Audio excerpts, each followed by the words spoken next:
Bicha kan jedhamu tokko jirti. Haaluma abuunaa jala bakka sanatti akka malee kan jabaatu jira. Amara kali sana itu kontari orang orang tadi mamma kan lindung berkata kemana itu saja jira. Masyarakat doka deh mah itu amat jira mamma kan lindung itu apa jira namni nanu dikasih kami itu orang jira mamma le. Umat kita udah amma lolli umat kayaknya aku masih bukan jira. Amma sih kalau mau masih berjanji dah umat atas baik. Kun lubbun nama lubbun ni hari lubbu ada amma lagi saya usia majira. Sagaleen olitti wal duraa duuba isaan dhageessifne kun duula duguuginsa sanyii godinaa Matakkal Ona Dibaat keessatti gareelee mootummaan nafxanyaa takkaa'uu biltiginnaa leenjisee fi hidhachiisee bobbaaseen Oromoota murataa jiru. Addatti duguuginsa sanyii roobii kaleessaaf kamisa irraa Ona Dibaat keessatti geggeeffamaa jiru irratti odeessa Oromticha godinaa Matakkal irraa bilbilaan odeeffanne keessaa bicuu seensaaf isan dhageessifnetti dabalataan haala amtuu Oromoonni godinaa Gujii Lixaa Hona Galaanaa keessa jiranii fi ajjeechaa fi gidirfama Oromoonni giddugaleessa Oromiyaa lixa shaggar onoota kanneen akka Cobii, Gindabarat, Abuunaa Gindabaratii fi onoota lixa shaggar kanneen biroo keessatti hidhattoota mootummaa koloneeffataa Impaayera Itiyoophiyaan Oromoota mudataa jiru qoratuu fi gara Ona Cobiitti bilbilee odeessa guutuu Oromticha Hona Cobii irraa arganneef konyaa Gujii Lixaa Hona Galaanaa irraa arganne keessaa dubbii seensaa fudhannee isan dhageessifneedha. Guutuun odeessa Oromoota sadeen irraa argannee sagantaa keenya kana keessatti hammatamee jira. Kan odeeffatee fi turtiin keessan hagamaa'ii kurfii keenyaatti nu faana haa ta'uuf kan isan hawwatu ana xiiqii dhugaasaatii kan asaanu odeessa guutuu Oromticha giddugaleessa Oromiyaa lixa shaggar Hona Cobiirraa arganne ta'a itti dhiyaadha.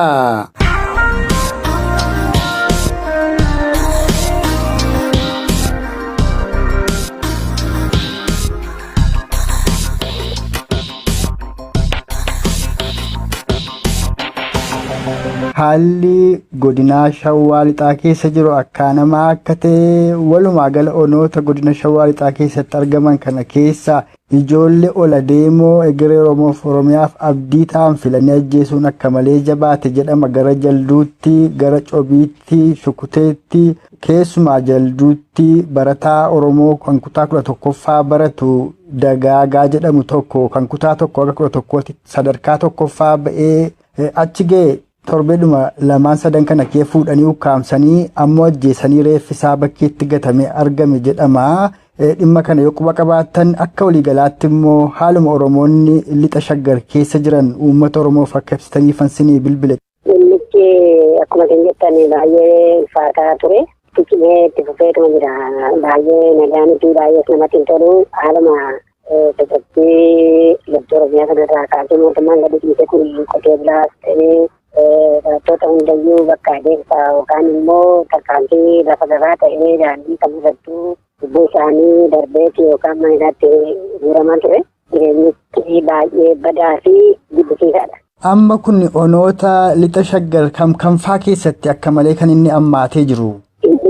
Kan gangalee jabaatu godina Shawaa Lixaa Ambubira kan jedhu Cobii ganda Diggoo fi Oofuu Sukutee Gindabarat Bicha kan jedhamu tokko jirti. Haaluma abuunaa jala bakka sanatti akka malee kan jabaatu jira. Waliin kana jala taatee aanaa kaajjii kan jedhamtu jirti. Isheen immoo naannoo Dargee jedhamti. Baay'ee jibbisiisaan immoo kan lubbuun namaa du'ee saree mootummaa aanaa Cobii keenya Diggorachaa naannoo laga Saqqallee jedhamutti. Namni sun bakka ba'ee fi inni akka ta'e hin beekamu. Waanuma sabbata keessatti argama. Yoomi gaa kuni? Torbee lamaan darbe keessa. Maqaan isaas hin beekamu, eessaa fidanii akka ajjeesanis hin beekamu. Hin beekamu garuu naannoo Boranaa paartii kana waan jiran akkasii odeeffama malee bakka akkanaa jedhee waanti beekamu jiru. Godina Arsiirraa fidanii achitti ajjeesanii gatu. Bakki dhaloota isaatiidha garuu yaana cimii jira. Amma kan barataa Dagaagaa Badhaanii jedhamu kana waan dhageessan qabdu kan jalduudhaa fuudhamee yeroof bakka hin beekamnetti hidhamee erga ture booda reeffisaa bakkeetti gatamee argamee jedhamu kana guyyaa lamaan kana keessa. Eessatti ajjeesanii akkuma jedhan dargaggoon Oromoo ajjeefame Dagaagaan kutaa 1-11tti tokkoffaa ba'ee ka baratee xumuree fi barataa jabaa sabboonaa ta'uudha kan himamu. Isa waliin dargaggoonni 3 qabamaniitu sadan sana gara mana hidhaa biraatti geessanii isa karaadhumarraa maksaniitu ajjeesanii gatanii jedhu. Mee waan kana bal'ina isaa yoo quba qabaattan nu ibsaa. Yaa innis akkuma waliin shawaalitaa kana aanaan booda taatee aanaan shii jaldudha. Jalduu. Bakki dhaloota isaa forumsiin akkana gadhee shukkutee keessaa akkii waliin miidhaa jiraniiti kan akka godhanii barataa tumee yeroo baay'ee sammuu biqiluma. Nuti sababni isaa kanaaf sana waan jedhan waan tokko wanti heeran hin jiru sababatti inni dhiyeessini. Bakki kun immoo ukkaansaa baay'ee cimaa kan ta'e ukkaansaatu jira. Gaddi keessatti gandoota gara bittaan kana hundisuu ukkaansaa qabdi.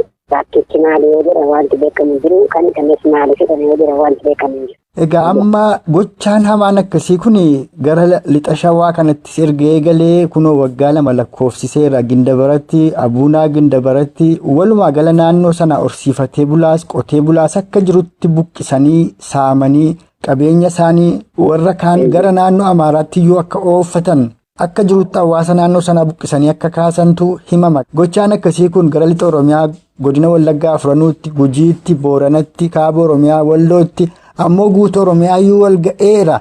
Oromoon akka durii maaltu waliin ka'ee falmatuu isa dhowwe laata?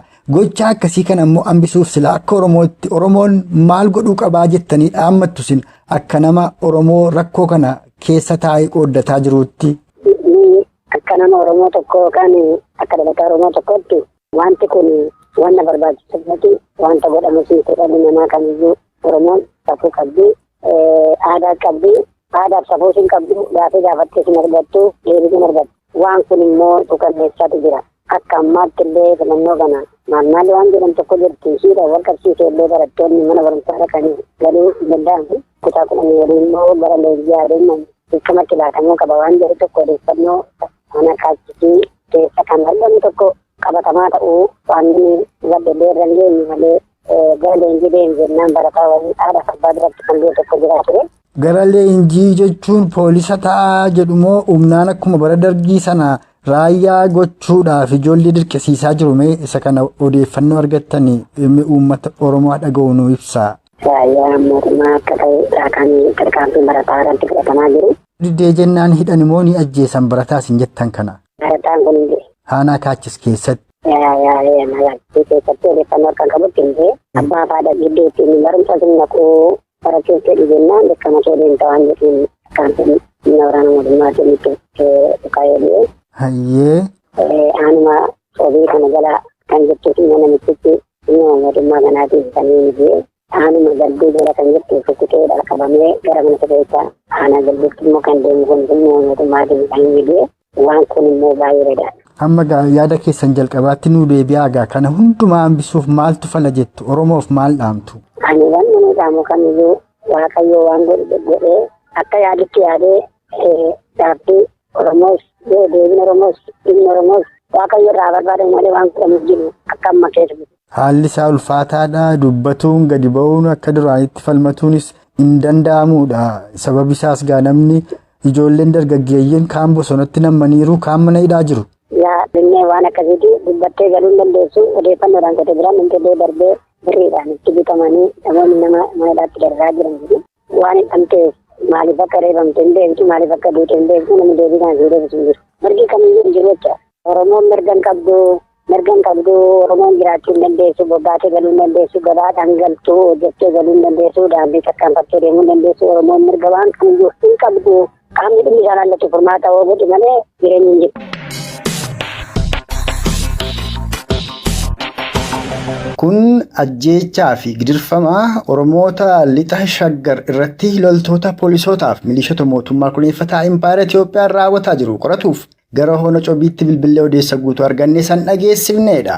Ammoo kan asaanu duguuggaa sanyii qindaawaa irra deddeebiin bulchiinsa mootummaa naannoo Beneeshaangul Gumuz godina addaa saba Oromoo Matakkalaa keessatti Oromoota mudataa jiru qoratuuf gara godinaa Matakkal Ona Dibaaxitti bilbilee dhimma ajjeechaa guyyaa kaleessaaf kamisa irraa akka waliigalaatti ammoo haala Oromoonni gamasii keessa jiran kan Oromticha Matakkalaa tokkorraa odeeffanne saniif dhiyeessina. Innis muuziqaa ce'umsaa kana booda eegala.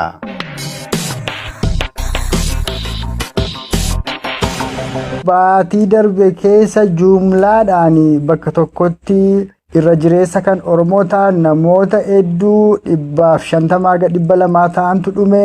Akka jiruttis qe'een Oromoo sun gubateetu Oromoonni buqqa'anii faca'anii. Isarratti immoo dabalataan guyyaa kaleessaa daa'immanii fi shamarran hedduun bakka tokkotti dhumuudha kan argaadha jirru. Miidiyaa garaagaraa irraas kan dhaga'amu. Ani xiiqii dhugaasaati raadiyoo sagalee walabummaa Oromiyaa irraan sinii bilbilaa.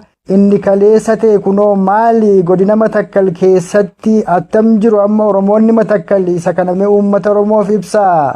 Kuni dhugumaan nuti toortiin nu jeeqaa turennaan malee dhugumaan dhufne shamarroota fi maanguddoonni ijoollonni qeerroon kafeeni dhuguma uummata Matakkalirra naannoo Matakkalirra aanaa dabaatii keessa naannoo daalatti kan jedhamurra naannoo uummatuma irratti baay'ee marasaasumaan tumaa jiru karasaa ammaa kanallee naannoo Matakkalirra nutti bokka jechaadha. Kamisuma irraa kana. Amaara ta'anii isaan tokkoon ta'anii Oromoo irratti baay'ee ammaa kanallee namni babbaqqee akka mana cutateen jira. Makalakaan duukaa deebiirma hidhaamatti jira ammaa kanallee namni du'aa jira namni naannoo dhibbaasii ta'anii awwaalanii jiru ammaallee. Amma isuma kaleessaa isuma edda galgalaa kanatti nama dhibbaaf wayitu ajjeefamee hin awwaalamin jira jettu. Hin awwaalamiin jira achi daballee Oromoo finneen mayyii biyyarraa finneen nammalee hin awwaalame jennee hin awwaalamiin jira hin awwaalame. Amma inni kun godina Matakkalli aanaa Dibaat gandeen kam keessatti ajjeechaan kaleessaa kun amma? Aanaa Dibaatii Daalatti kan jedhamtu irratti. Gandaa kun amma? Ganda isheen Daalatti jedhamtu kun gandaadha. Aanaa Sajilatti keessi gandaa jedhamti. Gandaa Daalatti kan jedhamtu kanarratti manni qubatee namni dhumee namni ammas hin jenne dhumee amma ammatti hin awwaalamiin jira namni laguma afraanamma jira.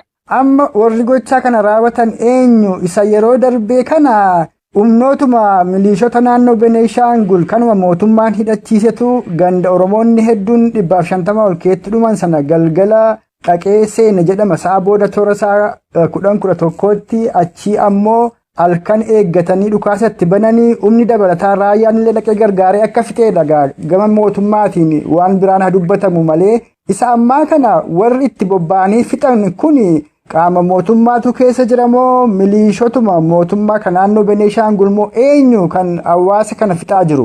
Hawaasni kana majammara isaa kan kana fidaa jiru shiftoota jedhu saanoo shiftoota jedhu walii shiftoota kana nuu olaale shiftoota jedhu ergamoota Tigiree ta'aa jiru yeroo dura amma sarara isaa kaan immoo isaan miliishota Tigirees minee waan adda addaas minee uummata gumzii fakkaatanii uummatuma kanatti nurratti beeruma uummatuma hidhateetii lukaasaadhuma uummatuma makaakaadhuma raayyaa ittisa biyyaa kana jajama isaatiin foffatidhuma. Gadi isaanii matarachidhaan guyyaa isaa funaanaa jiru dhumaa Oromoo isin adda bilisummaa Oromoo biyya keessa jira isaaniin gallabaa jirtu kan jedhanii gattaanii marasaa sabaa rukutaa jiru guyyaa isaa funaanire matarachi guddaadhaan rukutani. Egaati isaan shiftaadha yoo jedhan malee kanaan duran Oromootan gara godina Matakkalitti bilbilee dubbise qabatamaatti miliishota yookaan immoo humna addaa naannoo Beneeshaangultu nu fixaa jira raayyaan ittisa biyyaa osoo jiru beekee dhuma nutti gadhiisa. Inumaa yeroo isaan nu fixanii raayyaan ittisa biyyaa kun ammoo dhufee Oromoota afaan buqqisee kaasee hidhaa jedhu. Kanaaf kallattiidhaan dhimmi kun waan mootummaan godhaa jiru miti meesa kana nu ibsaasi maal quba qabdan yookaan immoo maal tilmaamtu isaan shiftaa yoo jedhan malee. Innaa jammaran isaanii shaneedhanii maqaan balleessanii shaneeti keessa jira humna shaneetiin ga'e gumuuzii kun humna shaneetiin jedhee isin immoo shanee qallabdu shanee wajjin jirtu shanee shiftaa jira deemtu jedhaniiti. Sabaaba kanaan garsaan Oromoota fitan.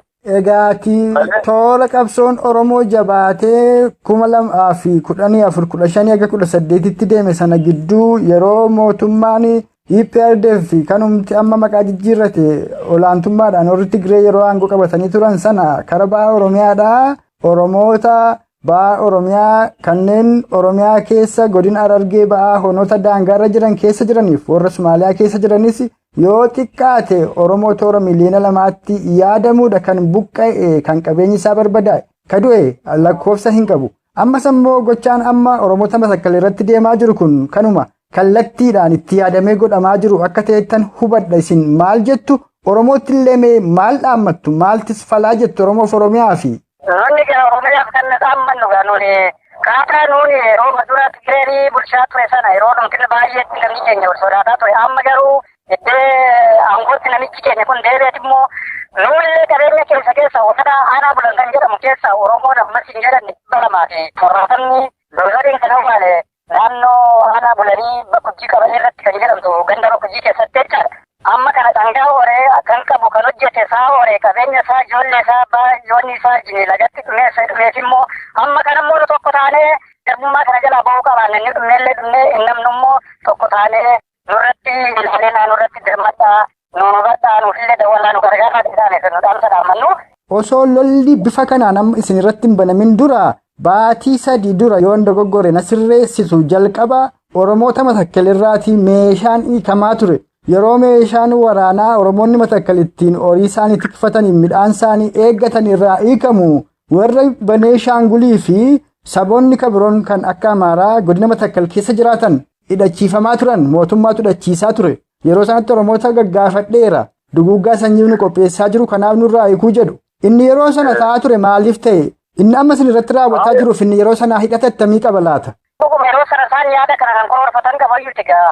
Meeshota kan Oromootarraa Oromoorraa kan ta'e qabeenya isaa amma mana jirutti birrii amma warqee amma qabeenya meeshaa masaddabamee galmaa'ee kan jirullee funaananii beerii isaaniitiif Amaarotaa fi shinaashota kan jedhani naannoo Matakkala keessa kan jiran qabeenyi Oromoo 400 ol kan inni amma maleedhaa keessallee jiru Oromoonni jiru immoo diidaadha saasaan dhumaama jira isaanitti hidhaa jiru nuun immoo isin adda bilisummaa Oromoo waajjira erga dhufee amma waggaa 2 lakkoofsise kanaan alaabaa keenya gubanii waajjira keenya cabsanii guggubanii erga dhaneesii Darajaata ishee Matakkala kanarra kan jiru Oromoo hin balleessinaadha inni jiraata isaan irratti ka'aa jiru ammallee taanaan hedduma jirutti nu amma dansamaa jiru ammas Makaleessaas kun jirullee laguma keessa jiramanu. Agam amma baatii meeqa ta'e amma kan isaan meeshaa sinirraa hiikan jalqaba osoo lolli kun hin banamin dura jechuu kooti yoom eegalan meeshaa hiikuu lolli kun immoo erga meeshaan hiikamee booda baatii yookaan guyyaa meeqa booda kan inni eegale. Amma jajjabeessaa qabatee jira iddoo ijjeen sadiyaas immoo rasaasaan nu jammada rasaasaan ajjeesuu jammada amma ijjeen sadiidhaas immoo. Egaa jechaan kun kan Matakkaltu akka malee hammaate malee guutuu Oromiyaa keessatti deemaa jira kan akka Oromoota Matakkalli deddeebi'ee dhumaa jiru Oromoota kaaba Oromiyaa godina Wallooti Oromoon akka durii ol duukaa kee falmataa hin jiru irra jireessi dargaggeessa Oromoo hidhaa jira kaan immoo baqatee bosona seenee waraana bilisummaa Oromoo boodhaa wajjin falmaatti jira Oromoon yoo maal ta'e kanarra maal ofirratti eegaa jira laasa kana maal gorsitanii marii keenya xumurraa. Amma sakanan tokko taaneedhuma tokko hamusiidhumaan deemneedhuma ofirraa hodhumnellee dhumnee bilisoomus bilisoomurra kan darbe namoonni keenya warra bosonaa warra maniidhaa akkuma isin jettan makiinaata jiraniif ammaan booddee dhumnuun kana nurraa buusuu hamusiirraa kan darbe illee tokko taanee Oromoon otoo didii otoo hin qoodin tokko taanee wajjin kaaneedhuma wanta kanarra ofirraa buusuu qabaanna garbummaa kana jalaa ba'uu qabaanna rasaasaan fuudhee sakana jalaa kan nu baasummoo tokko taanee wajjin kaanee duwwaadha.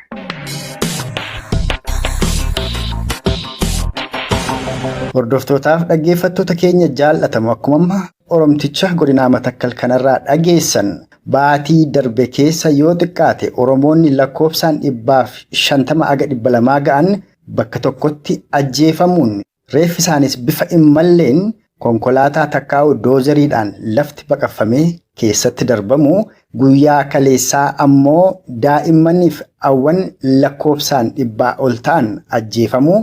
Haga ammaattis kan hin awwaalamin ta'uudha kan Oromtichi godina Matakkal irraa odeeffanne kun raadiyoo sagalee walabummaa Oromiyaatti mee isan dhageessifne kanatti immoo aansuudhaan duguuggaa sanyii qindaawaa akkasumas saboonni ollaa Oromoota godina Gujii lixaadhaa jiraatanii mootummaa Koloneel Abiyyiin hidhachiifamuun Oromoota godina Gujii lixaa hona galaanaatti duuluun lola irratti bananii jiraatu loltoonni poolisoonni Koloneel Abiyyi ammoo qabeenya hawaasa Oromoo naannoo sanii saamaa jiraatuu fi gubaa jiraatu irratti waan Oromtichi godina Gujii lixaa hona galaanaa nutti meessaniif dhiyeessina itti dhiyaadha.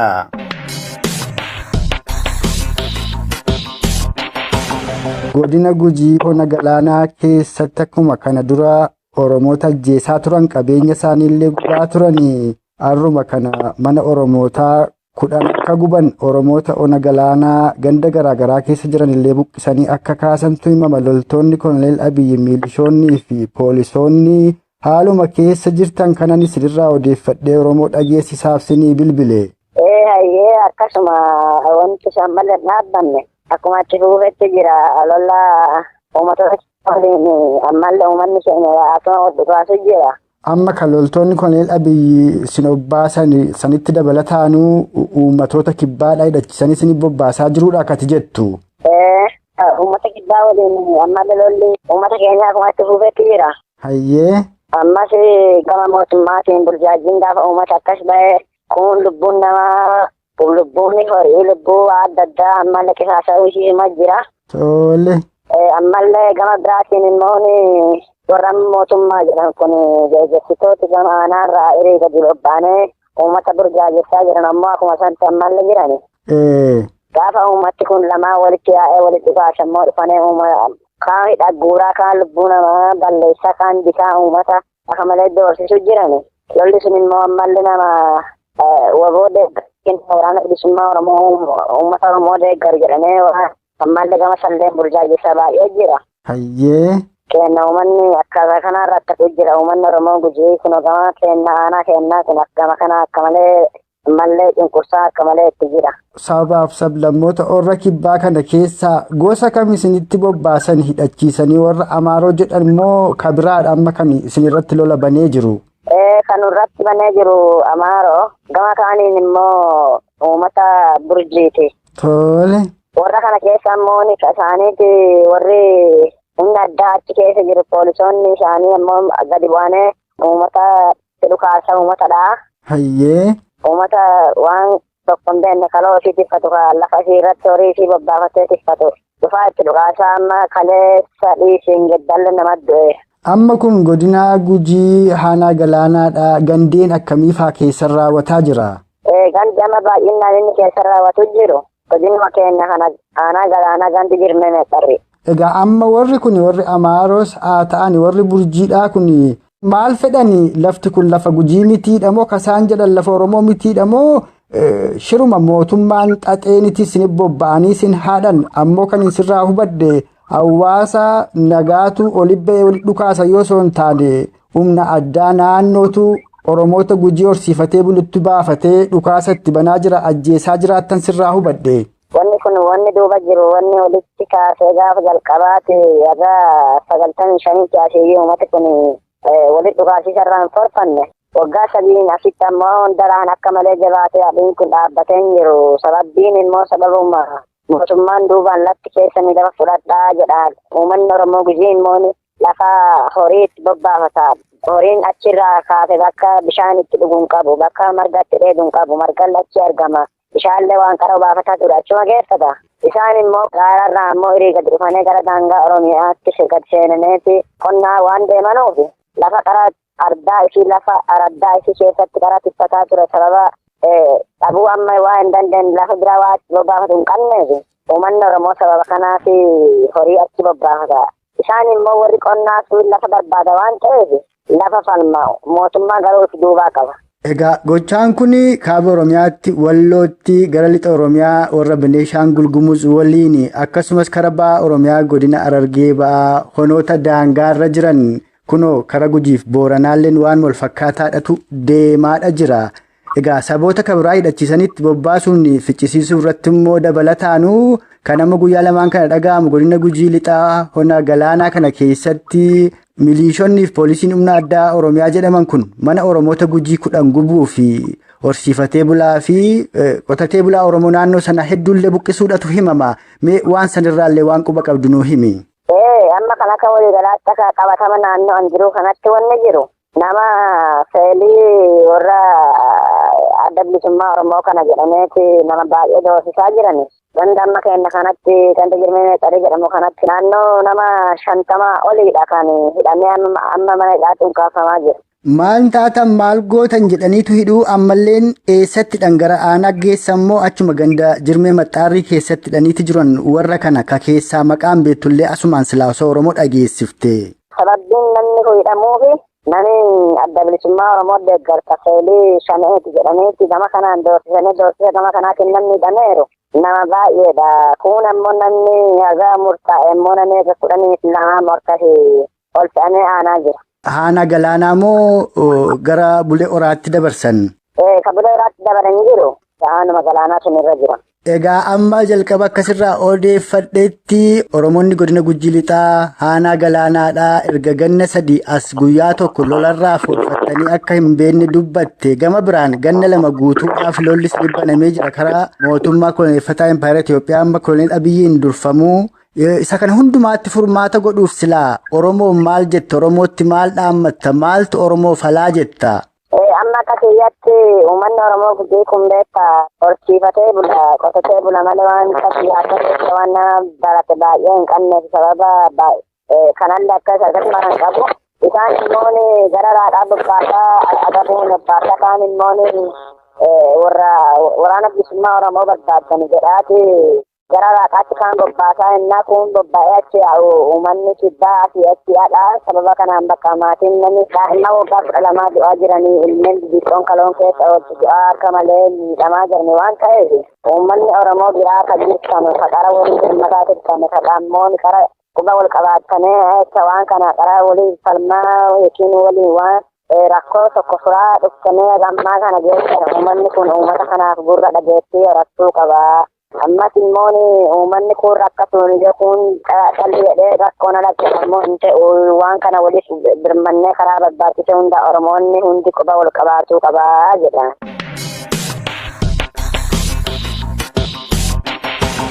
Hordoftootaaf dhaggeeffattoota keenya jaallatamu kamaa isarratti isin dhageessifne gara kibba Oromiyaa godinaa Gujii Lixaa Hona Galaanaatti bilbiluun haala Oromoonni Hona Galaanaa fi guutuu konyaa Gujii Ba'aaf Lixaadhaa keessa jiran kan Oromticha godina